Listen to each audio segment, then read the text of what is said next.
Warm welcome on a cold morning. You are all going to be expected to be involved as part of our discussion and debate. I mean, at the end of the day, we've all been to a few Davoses, and it's not a performance where you just sit and watch. You haven't come to the theatre. If you have, it's not a particularly good show. Right, let's meet our panel. Brad Smith is here, the Vice Chair and the President of Microsoft. Brad, come and join us. Richard. Also with me is Ian Bremmer. Ian Bremmer is the President and Founder of the Eurasia Group and GZERO Media. Ian. Rishi Sunak, the former Prime Minister of the United Kingdom, is with me. I'm not sure you're all in your right positions, but don't worry about that. We're just following your lead. No, well, Arancha González Laya is the Dean of the Paris School of International Affairs and the former Minister of Foreign Affairs of Spain. Strive is with me. Strive Masiyiwa, the founder and executive chairman of Cassava Technologies. Join me, sir.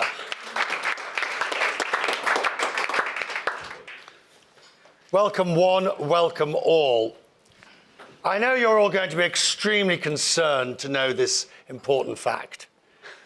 The president, I think, is just over Nova Scotia at the moment. President of the United States. There's a lot of presidents here this week, Richard. I'm not going to retaliate on that. We're talking now about the state of the AI diffusion. And I think it's important that before we even begin on that discussion, we understand what do we mean by this phrase, AI diffusion. What is it that you understand? I'm going to start with you as one of our co-hosts. And you obviously have the report that you brought out on this. What do you mean by the state of AI diffusion? Well, diffusion is a fancy word for adoption or usage. So when we say something like 25% of the people in a country are using and have adopted AI and are using it regularly, that's what we refer to as sort of a diffusion index. And there's multiple ways to measure how and how much AI is being used. But this is one of the best early indicators that I think anybody has. What's the percentage of the population in each country that is using generative AI? And from your experience now, what is that number? Well, we've now got the ability to measure it on an ongoing basis. You might ask how. At Microsoft, we measure it through data that comes in through the browser. So we're able to anonymize it all, aggregate it all, and know in each country what percentage of people are using it and which model or models they're using. What it shows, just a few highlights. Number one, it's growing. The second half of the year, it rose 1.8% globally. Second of all, as you might expect, there's very different trends in different parts of the world. The global north, it's a quarter of the population, 25%. The global south, it's 14%. And there's a lot of interesting highs and lows. The two leaders nationally are UAE, 64%, Singapore, 60%. Wow, that is high. Yeah, there's 5 other countries in the 40% population, all in the global north. You go to, and I'm sure we'll talk about this more, with Strive, you get to Africa. South Africa is the high water mark at 23. You think about countries like Nigeria, Kenya, they're below 10%. Most of Africa is below 10%. That a chance for you to join in there, Strive, on this level of adoption or this penetration, this AI diffusion. Well, look, it's early days, Richard. We mustn't forget, we're all still at ground zero with this, and we mustn't get ahead of ourselves. I think we are seeing far much quicker adoption here than I've seen in any other technology, even in Africa. We're seeing extraordinary data coming out of most of the major population centers. So it's early days, but it's happening. Right, but it's happening at a speed that is quick, as you put it, but not quick enough, would you say? It's, we can never say we are moving. Who is happy at the pace of what they are doing? At the end of the day, we have to see it in the economic numbers. So you can say it's quick enough in the north, but where is it in the numbers, in the economic data? So we still need to see what it's going to do on productivity, on education, on health, and all these other developments before we can really say we're all satisfied. Arancha. Huge opportunity. This is the promise of the 21st century. But I want to think of this bottom of the pyramid that Brad mentioned. 700 million people, no access to electricity. 3 billion people, no access to internet. 1.5 billion adults don't have digital skills. This is where we also have to put a lot of efforts, because if we do, then the ramping up would be massive. So this is a plea for not forgetting that in this big AI revolution, we need to fix the bottom of the market. If we do, the results would be phenomenal, because we know that when all of this is fixed, you know, the adoption, quote unquote, is fast. But the real danger is that we don't fix the infrastructure problems, and that division gets wider more quickly. So let's put this also front and center of our conversations. Go on. This is, in my view, is why I think this particular event in Davos is important. Is we look at the top of the market, let's look at the bottom of the market, because again, it's in the interest of everyone that this bottlenecks, so to speak, get addressed. I think the first thing to say is this is absolutely the right conversation to be having. And I remember when I left Downing Street and Brad and I were having a conversation, he put me onto Jeffrey Ding's book, which he's subsequently given to pretty much everybody he knows. But the great insight in that book was, if you look at the history of technology revolutions, is you don't need to be the country that invents the great technology to be the country that benefits the most from it. And you can trace that all the way back to the printing press. So, this actually holds out the promise, while the US and China are racing to AGI, actually all the rest of us can really focus on getting the benefit of this technology for our citizens, for our countries, and there's no reason why we can't. So that's, I think, the first thing to say. So it's great that this is the focus. Now, Arancha's good point on the haves, the have-nots. You can see that in the stats. You can see it in the Diffusion report. And your point on electricity is well made. I think I read somewhere, I think Virginia has 7 times more data center capacity than the entirety of the African continent, and Strive is working very hard to fix that. And maybe the other thing that would give us some pause for caution is around language.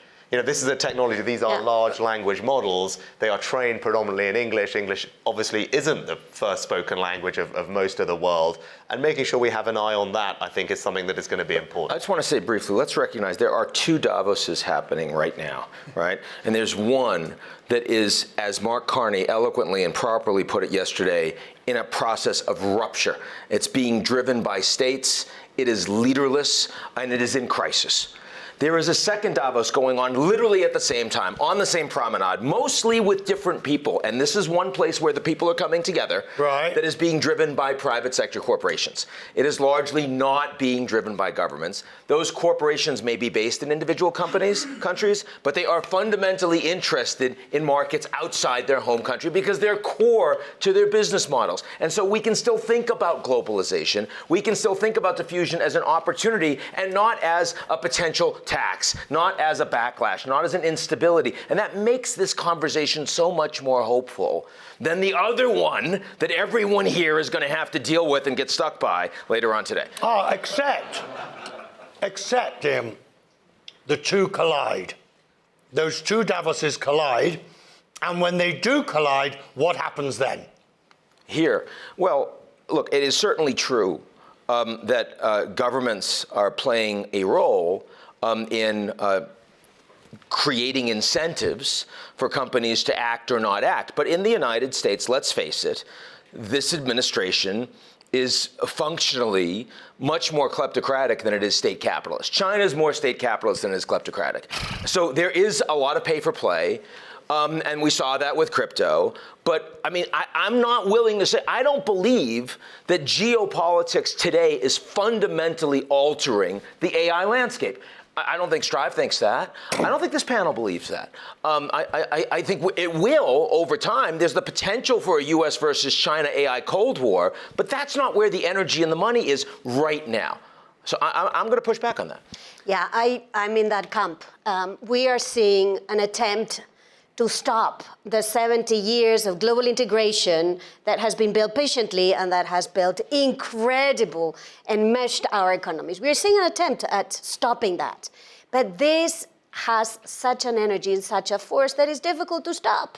So for all the talk and all the rhetoric, there is no stopping, there is no going back. So what we will have to deal is with the ruptures that this generates, inefficiencies that it generates, and make sure that it does not create a conflict that is impossible to manage.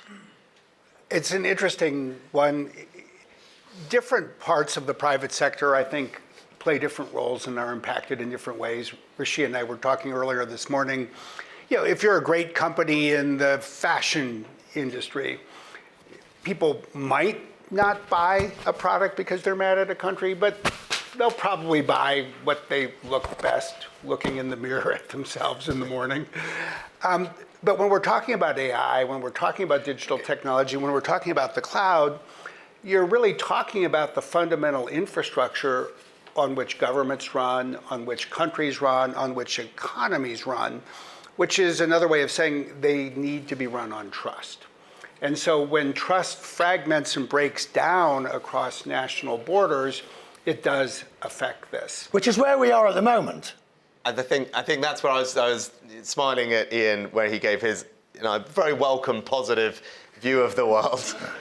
But I think the reality is what Brad just said is happening in conversations in capitals around the world, right? There is a fragmentation of the multilateral trading system that we grew up with. There is a focus on resilience and security that predated this administration. And I'd say, I was in government during COVID, and you grappled for the first time with supply chains that you didn't understand in your countries, and you didn't have access to what you need. And I think then you followed up by a war on the European continent, energy prices and the impact. So, I think geopolitics is already impacting some of this.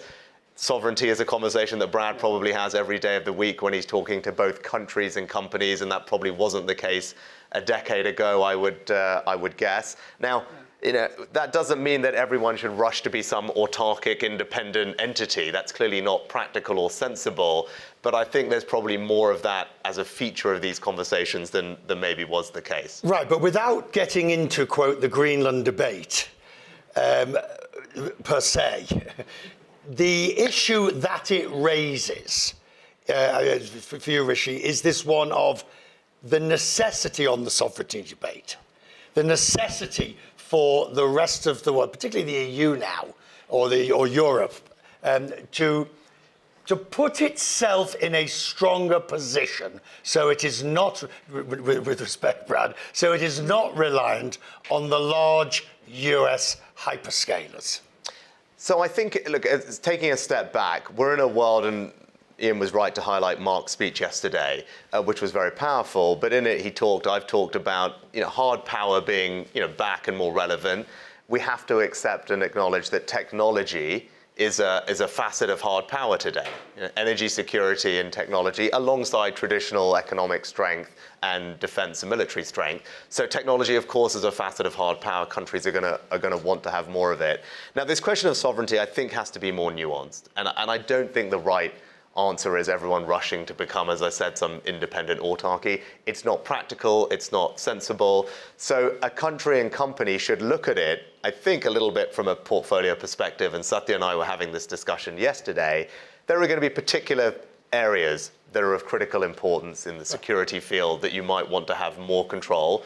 In other areas, you will not need to, and there's some degree of interdependence that's going to make sense. This sovereignty argument comes not just in terms of who owns the data or how it is run. It also comes down to the ability of somebody else to switch it off. Yes, the ability of another country to dominate a crucial part of your infrastructure. Yeah, there's two types. Sorry, I'll come to you. Yeah, I mean, there's two types, and others should come in. Sovereignty, as you said, there's a data aspect to it, right? And then there's a service a resilience, ongoing ability to carry on doing what you're doing. Those are different aspects of sovereignty. There are different solutions to both of those that Brad has spoken about from a product perspective, which companies like Microsoft, it can help countries and companies think through.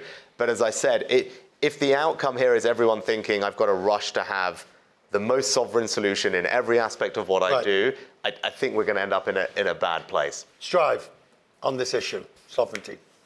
Well, Richard, I'm an entrepreneur. I leave my colleagues in the political sphere to debate the broader issues around these issues, around policy.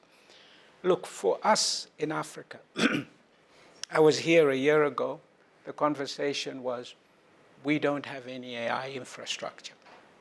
I've spent the last year mobilizing and building and installing digital infrastructure. That's what I do for a living. We've been building AI factories with NVIDIA. We're building AI applications with partners like Microsoft. At the end of the day, somebody has to go out and build it. You have to go out. The African governments have been coming to me and saying, look, we want our data to be sovereign. We want it here. We don't want it to be controlled from outside, which means we have to build that infrastructure at home. We have to build the data centers. And that's what we're doing. It's the picks and shovels time, okay? Does it matter to you who builds it? It does matter. Of course, it will always matter. But we must also be realistic. As Rishi said earlier on, okay, we are not going to rush out to build frontier models, Richard. Exactly. But we will use them. Right. But we have to be shrewd about how we use them, how we focus on the applications that are relevant for our people. How do we get the smallholder farmers? How do we help solve the problems around education and other issues? So there's space to play here. But I guess what one's trying to ask is that you don't want to embed previous mistakes into the future and repeat them. Absolutely. But we are interconnected globally, and we'll never be able to avoid that. Look, there's no one who can control their own fiber network globally and operate. The world just isn't like that. And I actually think Strive, one of the more interesting success stories is the fact that you as an entrepreneur did something that no one had ever done before. You created a telecommunications cable that went from the northern tip of Africa to the southern tip of Africa, which meant that you had to win the trust of every government to lay the cable, and on any day, any government controls the territory through which that cable runs could cut it off. So you have to sustain the trust and create this understanding that there is a common benefit in connecting people together. So I think it speaks to the fact that, frankly, part of what you need to do in order to succeed in the technology sector, whether it's telecommunications or now AI, is find a way to work with lots of different people and sustain trust from them. Yeah, it's the world of, it's not the world of undo, it's the world of redo. And redo means that you have to be more attentive to diversification, that you've got to be more attentive to trust. In the past, it was all about efficiency. And efficiency could take you very, very far. Today, efficiency has to be married with trust. But if you look at the data, it is moving unabated. It is going forward on health, on education, on small businesses, on agriculture. So we have like two levels. We have the level of big sovereignty, capital S, but the reality on the ground. So what we need to make sure is the two are connected. Let's talk about data, and then we'll come to you. GZERO Media surveyed its followers across social media channels to get their views on some of the themes we're discussing. This is the question and the results. What is the biggest barrier to AI adoption in less developed nations? Is it cost and infrastructure, lack of skills, regulation, trust and ethics? Do not show the result yet. Do not show the result. What do you think the result? You know the result, don't you? No, I don't. All right, let's have it. Go on, what do you think the result is? You want me to predict? Yes, biggest barrier to AI adoption. I'm guessing that most people are going to be in the first 2 rows, but we'll see. Cost and infrastructure has to be, overwhelmingly. I care about lack of skills, because that's a crucial one. And the result is? There you go. There we go. Yeah. Now that's a dramatic difference in terms of the results, which at one level is not surprising, but at another level, Ian, is a true barrier when it's costing infrastructure. Well, what's the biggest problem been in terms of responding to climate change and helping countries be able to actually get to sustainable resilience? And the answer has been everyone talks about it, everyone agrees on the science, but people aren't willing to actually write the checks. They don't think it's their problem. Now here, it's at least a win-win. I mean, there it felt more like a zero-sum game. It felt like, well, you know, you're saying that you guys industrialized, we didn't get to, so you have to pay us. It feels like charity from the Americans, even though that's not a reasonable way to think about it. It has that debate where when you talk about AI, you're really saying, you know, you just need to recognize that if you are prepared to actually put this money in, there are market opportunities, there are human capital opportunities. This is not about spheres of influence. It's not about ending globalization. We have to stop with this idea that just because Trump says something, it is so. He's got 3 more years in office. You keep taking us back to These him. companies are going to keep taking us These back. companies are going to be around for so much longer. The investments Strive is making into Africa are going to be around for so much longer. The opportunities that come from AI, and I want to recognize that you have to give credit to this president for the EU Mercosur deal. You have to give credit to this president for Canada moving towards China. And there's more resilience and more globalization happening because of Trump in many ways than there was before Trump. And that is going to drive private sector companies to do more in other countries. There's no question about that.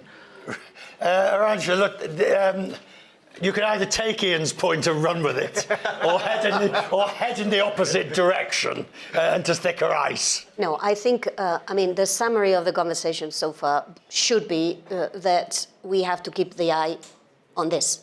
What? That is what should drive us. The fact that there are enormous opportunities if we make sure that infrastructure is developed everywhere, that is not charity, that is self-interest, but that is not going to happen unless we make a concerted effort. But what worries me in this whole debate is it's, you know, I've been doing this a while in terms of questioning on these sort of issues, and it goes in circles. The same issues come up again and again, and I often wonder, well, you shrug. No, in the sense of how we move it forward, Brad. Well, I look at the 2 rows, the 2 top rows, and say they're actually related. The top row is, you know, how do you overcome the high costs, so to speak, and build more supply? But the second row speaks to demand. If you have more people with the skills to use AI, you stimulate more demand. As demand rises, actually, then the market responds and supply is built. I think getting that flywheel turning is a critical part of what is important, not just in less developed nations, but everywhere.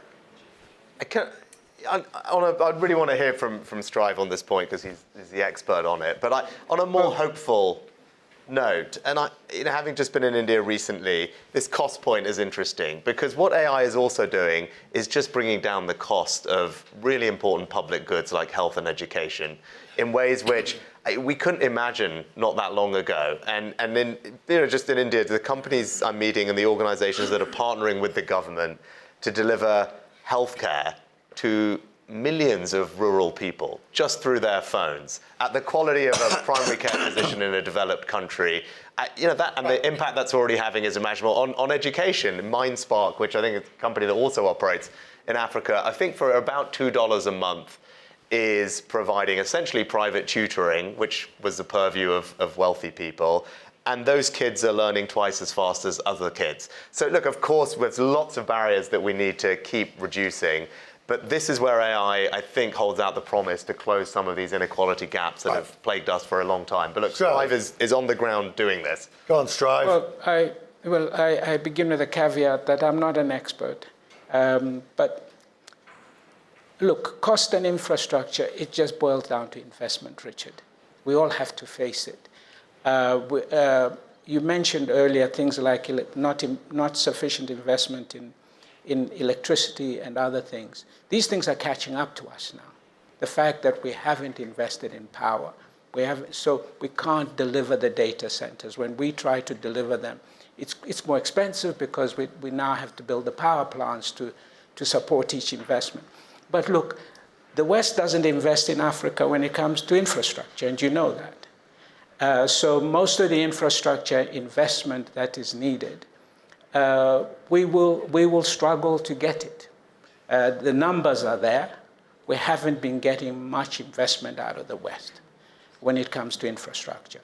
And whether we're talking of roads and ports and airports and schools, we need more investment. The amount of investment we get is less, as a continent, is less than Singapore when we talk about foreign direct investment. So that's a core, that's the elephant in the room. Mm-hmm. When we come to skills, we've got to look at it at different levels. Is it skills in the use of AI? For me, it's skills to create jobs, to empower young people so that they can develop these opportunities for themselves and for the communities in which they live.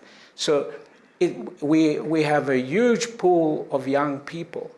Is it a glass half empty or half full? For Africa, this is the greatest opportunity, but how we take that forward is investment in skills. Otherwise, we're really that's where the gap would come from. Can I go? If we don't invest there. Can I just reverse you back to the first part of your answer about the lack of capital investment into Africa? Because that, to me, speaks more volumes than a sort of an esoteric debate about AI diffusion.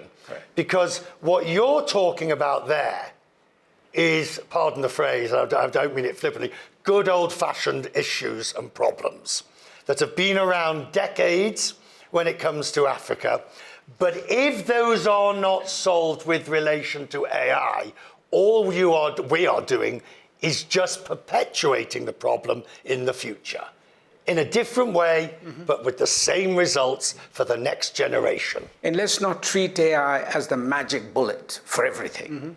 Okay, there's hard stuff to be done, and that hasn't been done. We need to have an honest conversation about why we don't get sufficient investment. But that's old-fashioned issues. Correct. That goes back to the things that I've been covering since I first became a journalist. Exactly. You know, issues of investment in Africa, returns on investments, corruption, the regulation. There's nothing modern and digital about those issues. But people shouldn't complain when China does the investment. Right. I think, and because that's what you're going to see in AI. Yeah. Okay, if you don't invest, you will see it. Africa will turn to where it can get that investment. So don't complain down the road. That's all I'm saying. We need to be honest about this. We need to see serious investment taking place if we are to realize this opportunity. And I think that's a completely apt analysis. And I think there's two things one can think about. First, I would advocate for African governments doing more on the demand side to help energize more market-based investment, which I think they can do in two ways. One is the more the public sector, the government moves to the cloud and uses AI, they create the demand that will energize some more free market investment. The more you can aggregate demand, much like the European Union did. If you can build a data center in Kenya and serve 6 countries in East Africa, then it attracts more capital for that data center and the electricity to produce it. But I agree with what Strive is saying. At the end of the day, there is a market imperfection. And the capital, therefore, will flow from China. Right. It will be basically the telecommunications playbook and the Belt and Road playbook modernized for AI, with Chinese subsidies for Chinese hyperscalers, ultimately with Chinese chips, using Chinese AI, and in all probability with African data moving to China. or we can get the West energized, but I think we have to recognize that that does require development banks, development assistance. I don't really see the private sector meeting that need by itself. Because the Chinese are actually doing the ecosystem right now for the long term.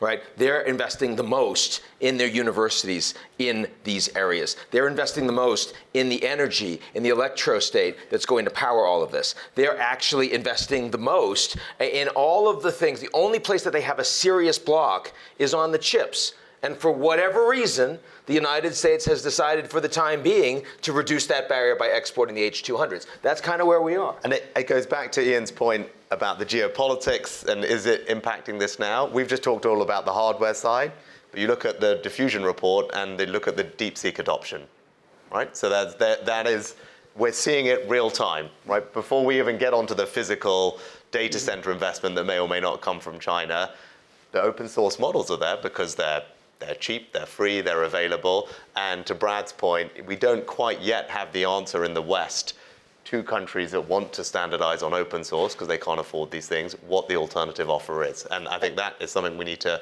address relatively quickly. Let me give you a very concrete example, because at the end of the day, we have to land these conversations. Project Mission 300, spearheaded by the African Development Bank. Get electricity to 300 million people in sub-Saharan Africa. Who's partnered with the African Development Bank? European governments. Who's partnered with the European governments and African Development Bank? Foundations. Private sector. Where is the US in all of this? The government is nowhere to be seen. So, nature has horror of the void. If they leave the space empty, someone will use it. Then let's not cry, then let's not complain, then let's not argue that there is the goodies and the baddies. In today's world, there are choices, and countries will use the choices to get to something as basic as electricity. And this was the one place where I disagreed with Mark yesterday, which is this idea that, okay, there's a rupture, but we have to recognize what happens when there are fortresses all over the world. We don't see building of fortresses all over the world. What we see is a vacuum, what we call a GZERO world, and we see the private sector, and we see foundations, and we see Strive, and we see other governments, including China, and they're all rushing in. They're all rushing into that vacuum. Is that global leadership? No, it's messy. Is it going to take a long time to figure out how that shakes out? Sure, but it's happening. It's happening. Let us pause for some questions. Hi, I'm Peggy Hicks with the UN Human Rights Office. I wanted to ask about AI diffusion because I've heard you talk and you asked about how those two worlds of companies and states can collide. One of the areas is on how we do AI diffusion, because the reality is it's not just about those numbers about how much is done, but whether or not it's done right in a way that serves people, minimizes the risks, and actually maximizes the opportunities for those who need them in the way that Arancha is talking about. But we have a real pushback on the idea that we need any guardrails, and a fallacy that the only way to get to where we need to get is to take all the guardrails off and just let everything flourish, and that's the only type of innovation that works. Do you think anybody's suggesting taking all the guardrails off? Pretty much, yes, I do. I mean, you don't understand the amount of backlash we hear when we bring up basic ideas around human rights that are actually fundamental to getting these questions right in terms of how they can serve people. And you sit in other panels in Davos here, you will hear a much different reality about how we're doing on things like AI chatbots and obviously the notification issue that arose. Those are examples where regulation could have addressed those issues, and it's not happening. I think this is one for you. Well, first, Peggy, I think you raise a really important question. And I think one needs to think about the need for guardrails and then who will create them. During the last year, things have definitely gone in different directions around the role of, I'll say, regulated guardrails. And you talk about a mess. I mean, it's just been confusion to some degree. Now, the interesting thing I actually do think is the example that you use, and this protection of children, the protection of women. People spoke, and Elon Musk changed the practices of his company. And yeah, I do think there are really important conversations happening here. This is another part of Davos. What does this mean for children? What does this mean for mental health? And let's think about this, and let's think about it now and not wait a decade as we did, for example, with social media. Isn't it rather worrying, though, that we're sort of reversing into that rather than having to put that in front to begin with? We're sort of having to put the foundations, or maybe it's inevitable, I don't know. Maybe it's inevitable with any major new technology like this, that you do end up putting the foundations in once you've realized it's a bit creaky and falling over.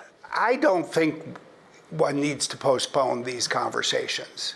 I think that the fact that people postpone these conversations for social media, mostly I would just say because people didn't anticipate the collateral damage, the unintended consequences. We don't need to repeat that. We are older and wiser. Now, I think one of the challenges is when one creates a regulatory architecture that is so complex, then you have this other concern. This is just going to slow everything down. And I think that is a big part of what people reacted to over the past year. But I do think we can prioritize certain things. Let's all agree. We should not create AI that leads children to commit suicide. That is not a high bar. Let's protect the mental health of young people. Let's protect the right to privacy. Because I would argue that in a world where everyone is sharing so much data and where AI can process so much data and governments can potentially get their hands on so much data, if you can't protect privacy, I don't think you can protect any other political or human right that, say, the countries of the democratic world depend upon. And we should not postpone that. Peggy, I think it's an excellent question, and I have two young girls who are 13 and 14, so obviously I viscerally feel it as a parent before you think about it as a policymaker, and I wrestled with exactly this when I was in office. And the balance you're trying to strike is we have in our hands something that can deliver a huge amount of benefit to our citizens, whether it's on healthcare, education, and particularly in countries in Europe, growth, which we have struggled with for a long time and we need more of. And this thing has arrived, which can solve a lot of those problems for us. And that would be very good news. And on the other side, of course, it presents new risks, like all new technologies do. And the judgment I made was we shouldn't rush to pass a whole set of new laws that would slow down the technology before we fully knew how it was going to be developed. And that's a decision that I stand by. Other countries have different approaches, but that doesn't mean you do nothing. To your point about it's kind of let everyone do everything. I don't think that's right. If you're in office, you have a duty to protect at least children, if not society more broadly. And what we created with these safety institutes, security institute in the UK, that gave governments the technical ability to just understand the risks that the new technology posed, because we had to develop that capability. And I thought that was the first place to start. Let's just actually know what we're dealing with here, keep on top of it. And because those relationships were not the traditional regulated relationships with the labs, they've actually proved to be very constructive, where the labs share information thus far in advance. These bodies are able to assess where the risks might be. And actually, so far, it's been pretty constructive and collaborative in resolving them. But it needs to be kept an eye on. And of course, as Brad said, there are some basic values that all of us in this room and everyone agrees with, that whatever is happening, we need to make sure that we maintain. Rishi, can I just ask you, though, what is it like when you are in that position of having to, you've got to make a decision or you've got to make a policy, and frankly, you really don't know what it is you're dealing with. You're being told on one side, this is going to be brilliant and marvelous and fantastic. Somebody else is thinking, but actually you're dealing with something completely new and you really don't know. What's that like? Yeah, it's it is difficult because a lot of the issues are obviously very emotive when they go wrong, and that rests on your shoulder. And something, it just takes one instance of something to happen, and then everything rests on you as well. Did you get the balance right? And that's a tricky thing to do. But look, you've got to make decisions in the overall national interest and put that aside. And it was precisely because of that, Richard. Right. It's precisely because there's a lot that we don't know, Exactly. which is where I thought the wrong thing is to rush in with a massive new set of laws trying to cover every aspect of this, which, by the way, will take a year to pass. The technology would have changed anyway between start to finish. Be a little bit humble about that. Don't do nothing. Invest in the capability to understand risk, which we did, but accept that we have to be humble and adapt as we go. That's the judgment that I made. Hang on, Ian. I just want to see if you've got any other questions before I let you. Really. I enjoyed that. Any other questions? If somebody else wants to jump in at this point before we let Ian off the leash again. They want Ian to be unleashed, I think is what they're saying, Richard. They're a bunch of fools. All right, go on. Thank you, yes, Madam. there we go. You saved us. It's probably an Ian question. Oh, God. Ian, hi. Thank you, everyone, for the panel today. My name's Tammy. I'm from Canada, so don't appreciate. worry. Yes. There's been a lot of discussion, especially in the sessions, about a new world order, and that points to a lot of the conversation about the vacuum that you all were talking about today, with countries forming new regional alliances as the rules-based system struggles to keep up pace. What role does AI play in reshaping this emerging new world order? Oh, that's fascinating. And that's an excellent one for us to finish on, because that takes us into, chicken and egg. What role does it play, or is it going to define the role that it plays? Strive, I'm going to start off with you on that one. Well, as I listened to my colleague speak earlier, look, I'm not an expert, but I know enough to know that we're dealing with a technology that requires a lot more leadership than we are providing. The real danger we have is a kind of 3 Mile Island moment with this. When we walk into a major disaster, and then suddenly we all freeze and people say, we don't want any of this. We need to get ahead of this thing. And we need to be honest, we cannot control it as companies. In Africa... Can I just stop you? When you say we need to get ahead of this thing, define this thing. We need to have an open discussion about how we're going to regulate. What exactly does AI mean? What can it do?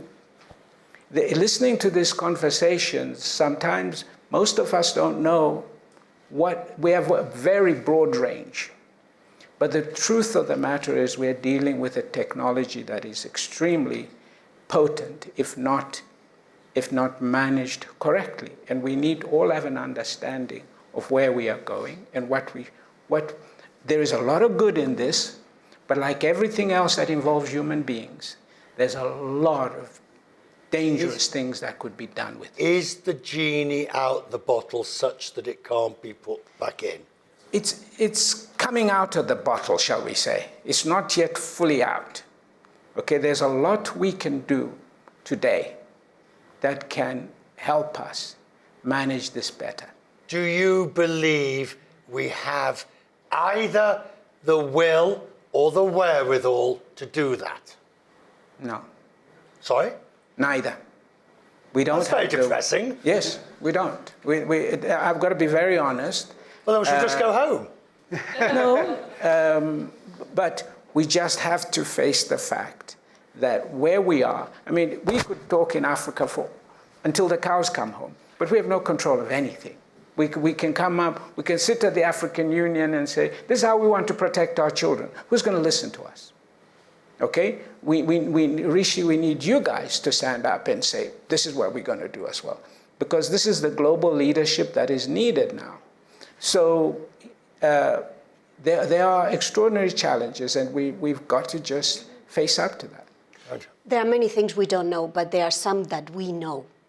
We know when Grok allows you and allows anyone to sexualize your children. We know that. So let's just start with the things we know. And let's make sure that we are clear about the barriers we want to put there, because if not, I very much agree with the Strive, we will see a citizen backlash on the technology. There will not be trust. Trust is a last line in there. We need that trust too between governments, which is one of the reasons why in Europe, which is one of these places where there's been a bit of regulation, not because we are crazy about putting obstacles, but because we understand that if there is no trust, there's not going to be diffusion. We are having a lot of trouble standing there with this regulation, as you know, because there is a lot of pushback, get rid of this, or if not, there's going to be tariffs, or if not, it's going to be this, or if not, it's going to be that.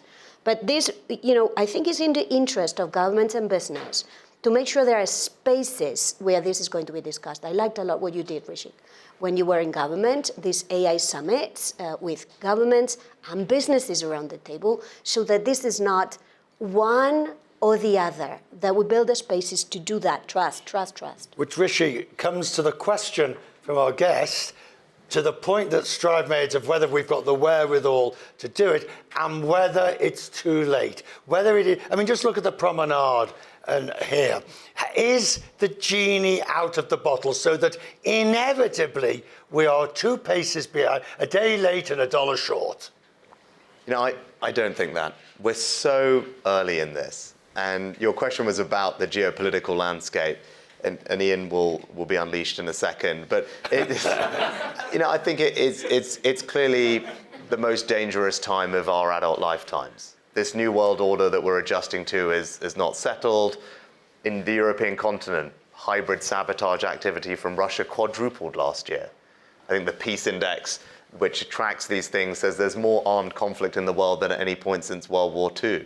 This GZERO world is causing an enormous amount of unsettling psychological adjustment for all of us.